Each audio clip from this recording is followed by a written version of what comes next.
Hi అండి, welcome to my channel A page of Usha. అందరూ ఎలా ఉన్నారండి? బాగున్నారా? ఈరోజు లంచ్ మాకు పొంగల్ చేస్తున్నానండి. మా బాబుకి మా వారికి రోజు రైసేనా, రోజు పప్పు కూర అన్నం ఇవేనా, ఈరోజు ఏదైనా వెరైటీగా చేయమమ్మీ అన్నారండి. అందుకనే ఈరోజు వాళ్ళకి 3 ఆప్షన్స్ ఇచ్చానండి. పొంగల, బిర్యానీయా, పులిహోర అన్నానండి. మా బాబు మా వారు ఓటి మాత్రం పొంగలకండి. అందుకని ఈరోజు నేను పొంగలండి. మా లంచ్ ఇవ్వాలి పొంగలి. సింపుల్గా ఎలా చేయాలో మీకు చెప్తానండి. ఒక ½ అవర్లో అయిపోతుంది పొంగలి. పెద్ద అట్టహాసం ఏం అక్కర్లేదు. అన్నీ రెడీ చేసుకుని ఒక ½ అవర్లో అయిపోతుంది. కిచెన్లోకి వెళ్దానండి. రెడీ. స్టవ్ వెలిగించి అన్నం పెట్టి వేడెక్కిన తర్వాత ఆయిల్ వేద్దాం. ఈలోగా మనం ఇంగ్రీడియంట్స్ తెలుసుకుందామండి. పొంగలికి కావలసినవి కాజు, జింజర్, ఆవాలు, జీరా, పచ్చిమిర్చి, ఎండుమిర్చి, కరివేపాకు, పెప్పర్ అండి. పెప్పర్ అయినా వేయచ్చు, పెప్పర్ పౌడర్ అయినా వేయచ్చు. మా బాబుకి పెప్పర్ అలా వేస్తే ఇష్టం ఉండదండి. అందుకని పౌడర్ చేసి పెప్పర్ వేస్తున్నానండి. మీకు కావాలంటే పెప్పర్ కూడా వేసుకోవచ్చు, పెప్పర్ పౌడర్ అయినా వేసుకోవచ్చు. మనం పెప్పర్ ఎక్కువ వేస్తే ఘాటుగా ఉంటుంది. పెప్పర్ పౌడర్ వేసామనుకోండి, కొంచెం వేసినా మనకి సరిపోతుంది కరెక్ట్గాను. అందుకని పెప్పర్ పౌడర్ వేస్తున్నాను. ఇదేమొచ్చి ఇంగు పౌడర్ అండి. ఈ రైస్ అందులో వేయడానికి పసుపు అండి, సరిపడా సాల్ట్. రైసు ఎందుకంటే ముందుగా కడిగేసి ఉంచాను.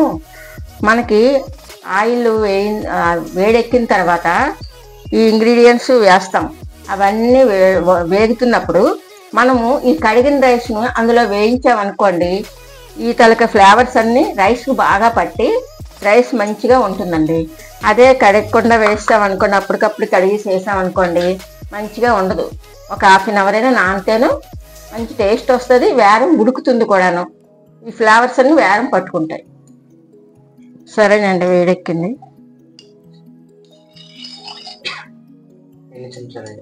అదే సరిపడగా ఎవరి ఇష్టంకి వాళ్ళు వేసుకోవచ్చండి. మాకైతే 4 స్పూన్స్ ఉంటుందండి. వేసాను ఆయిల్.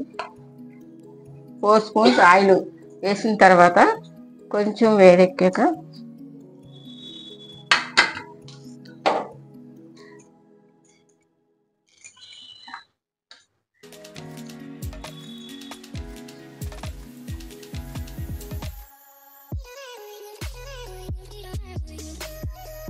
ఆయిల్ కొంచెం వేడైన తర్వాత జీలకర్ర, ఆవాలు,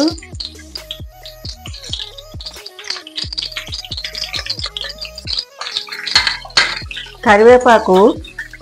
చాలామంది పిల్లలు కట్ చేసి వేస్తే కలిసిపోతుందండి. కట్ చేయకుండా వేసామనుకోండి, అవి తీసి పక్కన పెట్టేస్తారండి.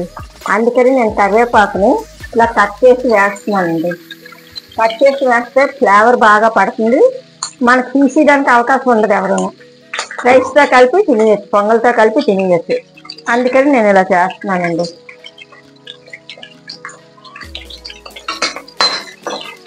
ఇది కొంచెం బాగా వేస్తుందనగా ఇందులో గింజర్ వేస్తున్నానండి. అల్లం వేస్తున్నాను.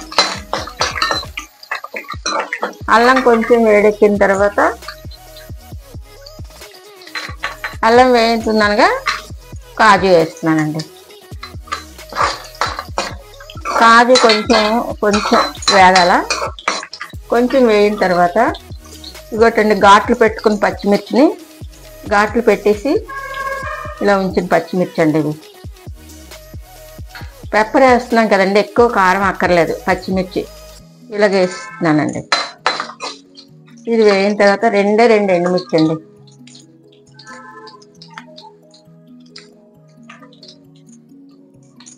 ఇప్పుడు ఈ డొక్కుకి సరిపడగా వేస్తున్నానండి. నేను డొక్కు రైస్కి సరిపడగా వేస్తున్నాను. 2 ఎండుమిర్చి వేసాను, 3 పచ్చిమిర్చి ఘాట్లు పెట్టి వేసాను. ఒక 3 పచ్చిమిర్చిని ఇలా వేస్తే మనకి కారం పట్టుకుంటుంది. తక్కువ మిర్చి వేసినా మనకి ఎక్కువ కారం అనిపిస్తుంది. కరెక్ట్గా సరిపోతుందండి. ఎవరి ఇష్టం తగ్గట్టుగా వాళ్ళు వేసుకోవచ్చు కారం, సాల్ట్, ఆయిల్ను. నాకైతే నేను ఇలాగ వేస్తున్నానండి. జీడిపప్పు వేగిన తర్వాత వెంటనే జింజరు, పచ్చిమిర్చి, ఎండుమిర్చి వేసి సిమ్లో పెట్టుకుని వేయించాలండి, లేకపోతే మాడిపోతుంది. తర్వాత ఇంగువ. చాలా ఈజీ అండి, సింపుల్గా అయిపోతుంది. మనం అలా కూర్చుని ఒక 10 నిమిషాలు అన్నీ రెడీగా ఉంచుకుంటే, రైస్ ముందుగా కడిగేసి ఉంచుకుంటే వెంటనే అయిపోతుందండి. ఇంకో కొంచెం ఇలా వేడెక్కిన తర్వాత పసుపు వేసేద్దామండి. ఆయిల్లో నేస్తే పసుపు బాగా పట్టుకుంటుంది. తర్వాత ఈ ఒక డొక్కుతోటి రైస్ని కడిగి ఉంచానండి. నేను ఇలా వెంటనే కడగకుండా ఒక ½ గంట ముందు కడిగి ఉంచాను. ఆ రైస్ని ఇప్పుడు వీటిల్లోనే వేసేయాలి.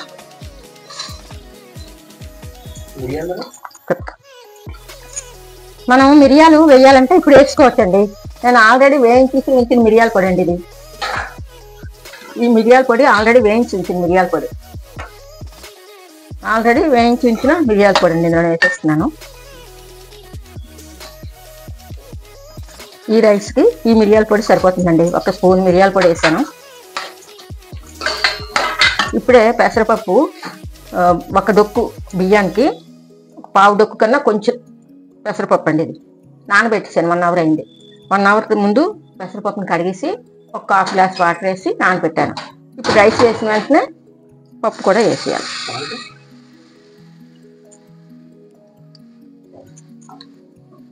ఇప్పుడు బాగా కలిసిపోతుంది కదా. ఇప్పుడే సాల్ట్ కూడా వేసేద్దామండి. ఇవి చూడండి, రైసు, పప్పు అన్నీ కలిపి ఈ పోపులోనే వేయించాం. ఇది వేగుతున్నప్పుడే మనం సాల్ట్ కూడా వేసుకోవచ్చు. ముందుగా ఇటు పక్కన నీళ్ళు పెట్టుకుందామండి. వాటర్ని వేడి చేసి వేసామనుకోండి మనకి వేరం ఉడుకుతుంది కూడా. 1కి 3 వేస్తున్నానండి. 1 రైస్ కదా, 1 డొక్కు రైస్కి 3 డొక్కులు వాటర్ వేస్తున్నాను.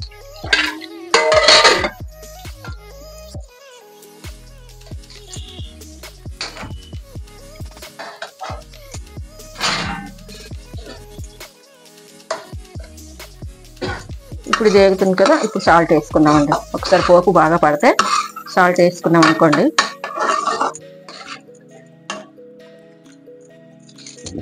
సాల్ట్ మాకు సరిపడగా నేను వేస్తున్నానండి. మీకు ఇంకా కొంచెం ఎక్కువ తక్కువ అవుతుందేమో చూసుకొని వేసుకోండి. ఈ 1 డొక్కు రైస్కి 3 డొక్కులు నీళ్ళు వేస్తున్నాను. 3 గ్లాసులు నీళ్ళు వేస్తున్నాను. దీంతో 2 చెంచాల సాల్ట్ వేసానండి. 2 చెంచాల సాల్ట్. ఇప్పుడు ఇది వేగుతుంది కదండి. వేగుతున్నప్పుడు మనకి ఆయిల్ కొంచెం ఇందులో వేసామనుకోండి చాలా బాగుంటుందండి. పొడి పొడిగా చక్కగా వస్తుంది.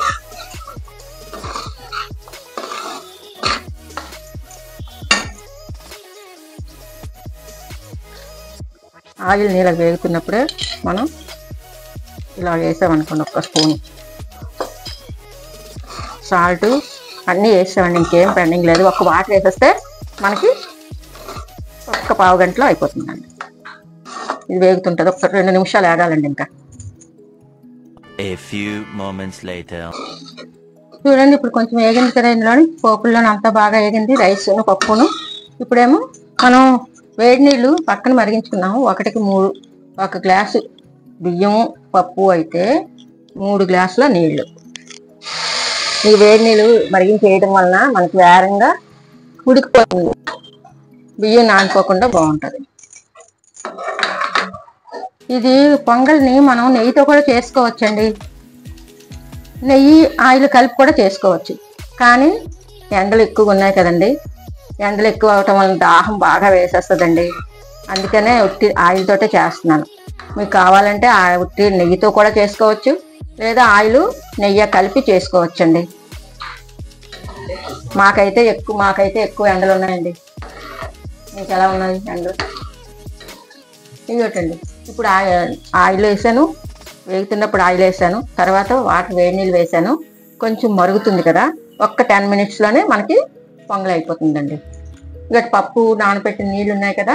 ఈ పప్పు నానబెట్టిన నీళ్ళు కూడా ఇందులో వేసుకోవచ్చు. పొంగల్ కొంచెం మరీ బిరుసుగా కాకుండా మధ్యస్థంగా ఉంటేనే బాగుంటుందండి. ఇప్పుడు ఇది ఉడుకుతున్నప్పుడు మనం స్టవ్ని కొంచెం సిమ్లో పెట్టేయాలండి. ఇలా సిమ్లో పెట్టేసి మూత పెట్టేద్దాం. మూత పెట్టేద్దామండి. పెట్టేసి ఒక 10 మినిట్స్ ఆగిన తర్వాత మనకి పొంగల్ రెడీ. చూద్దామండి అయిపోయిందో లేదో.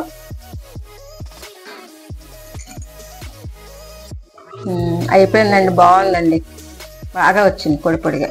చూసారు కదండి, చాలా పొడిగా వచ్చింది. కరెక్ట్గా సరిపోయి వాటర్ ఏంటి అన్నీను. ఇప్పుడు కరివేపాకు కొంచెం వేసేద్దామండి. వేసి మూత పెట్టేసి ఆగేద్దాం.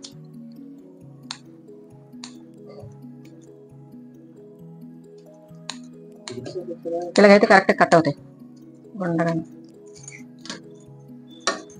నాన్న అయిపోయింది, మూత పెట్టేస్తాను. టేస్ట్ చూసి నాకు చెప్పు ఎలా ఉందో, బాగుందో లేదా, అన్నీ సరిపోయా లేదా.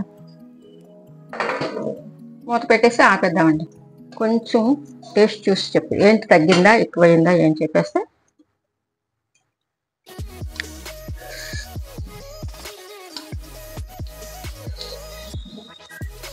నాన్న టేస్ట్ చూసి చెప్పమ్మా, ఏంటి సరిపోయా లేదా అని.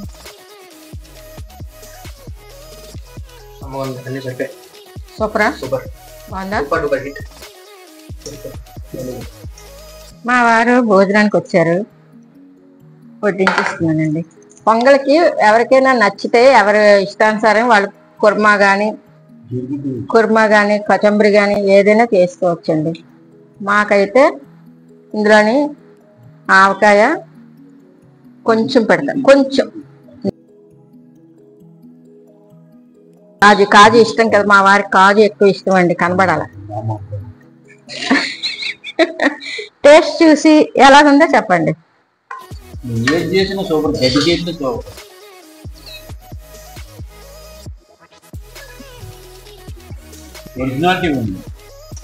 Thank you.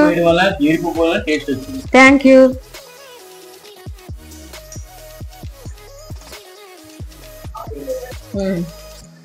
మా వారికి ఆవకాయ కావాలన్నారండి పొంగల్లో నంచుకుందుకి. ఇదొకటండి, మొన్న కొత్త ఆవకాయ పెట్టానండి, ఒక 6 కాయలు చేశానండి. ఆవకాయ బాగా కుదిరిందండి. ముక్కతో వేయనండి.